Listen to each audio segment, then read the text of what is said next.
was born. 2K Sports brings you the best in NBA coverage. Kevin Harlan here with Steve Kerr and Clark Kellogg. Doris Burke joining us from the sidelines. And now a quick check of our starting lineups for both teams.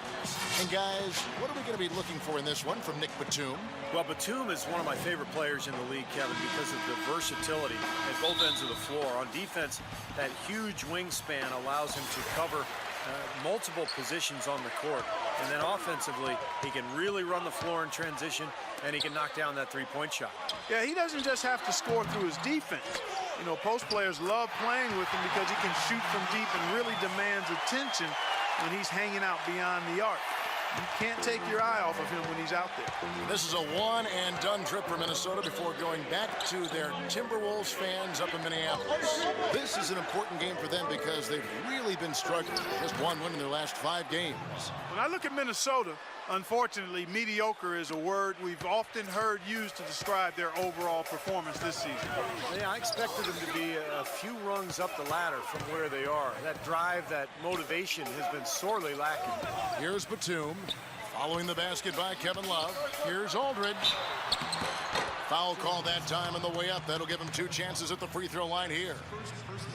You know, one of the things you love about Aldridge is his offensive versatility. I mean, he's a big guy that's obviously a threat in the post, but he's really worked to make himself a threat from the elbows, the edges of that foul lane area, and he's quite dangerous there, too.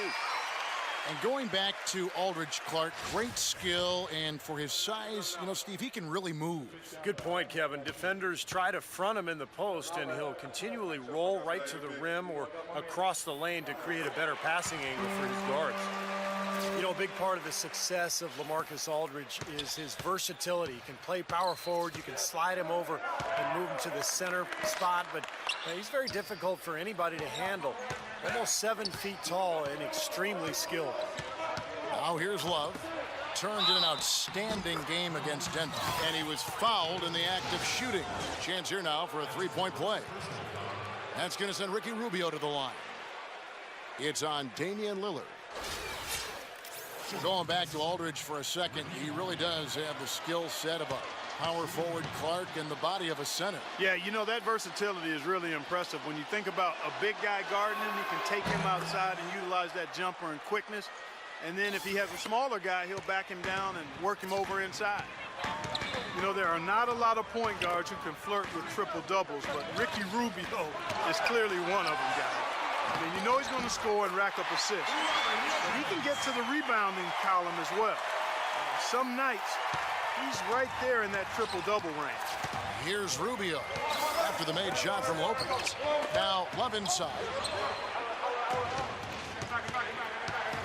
Lillard against Rubio. He kicks it to Budinger. Dishes it to Love. 6 to shoot.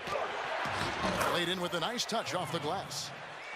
Well, and Rubio, and I'm going to borrow a phrase here from Clark Kellogg right to my left here, a stat sheet stuffer. He gets rebounds, he gets steals, he gets assists, he's all over the floor. You know, the big thing he has to improve, though, Kevin, is just his shooting. He does everything else well, but he's got to improve his outside shot just to keep the defense honest when they're guarding him.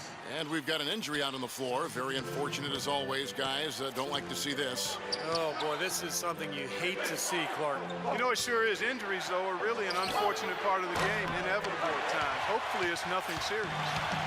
Looking at Portland, they want to turn it around after the loss to the Clippers in Los Angeles. Yeah, I thought their defense in that game was about as shaky as it could be. At home, you know, that kind of defense isn't going to cut it. Never mind if you're on the road.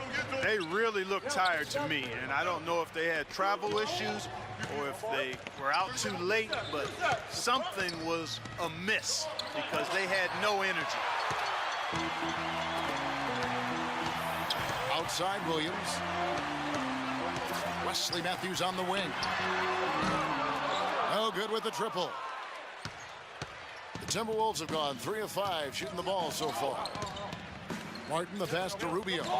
Rubio gets a screen from Turioff. And Rubio kicks to Love. Tries it from the top of the key. Drained for 2 points. Love's got 6. Several lead changes going on here in the early portion of this game. Yeah, but neither team really able to jump ahead. Yeah, 5 times already the lead has changed. So at the end of 1 quarter of play, still a close game. Minnesota on top, leading by a point.